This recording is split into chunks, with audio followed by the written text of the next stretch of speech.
Hey guys, welcome back to my channel. Today we're going to look at how to install a radio on a boat or even a car. So this is usually the connector and the wires you're going to see behind the radio. Now let's go through the wires. So let's start with the constant 12 volt wire. This wire should have 12 volts at all times. With ignition on or off, always 12 volts on.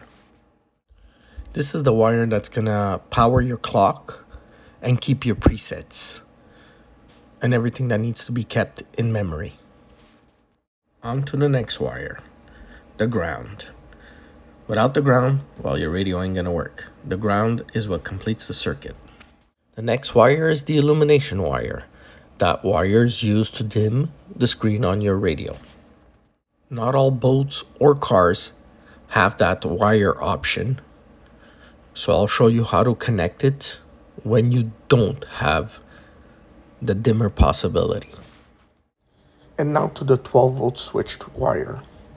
This is the wire that will receive power to turn on your radio when your ignition key is on the on position. You'll have 8 wires reserved for speakers, and then you'll have the light blue wire, which is reserved to turn on your amp when you turn on your radio. Before we continue with the connections, I'd like to ask you guys to please like and subscribe. Thank you for your support. We'll start by connecting the yellow wire to the positive of the battery so it constantly has 12 volts. Now we'll look at the 12 volt switched wire, the red one, and we'll connect it to the ignition power. This wire needs to be fused and will only have 12 volts when the ignition is on. Now let's move on to the illumination wire. Like I said before, not all boats and cars have that option. So what people usually do is connect it straight to the 12 volt switched wire. So the lights will not be dimmable. They will just stay on all the time. And now the last wire, the ground. We'll take the black wire and connect it to the negative of the battery. Now your radio should be functional, of course, with no sound. All right, let's connect one speaker to give it some sound. I'm just gonna do one to give you guys an example. You just have to repeat for all the other ones.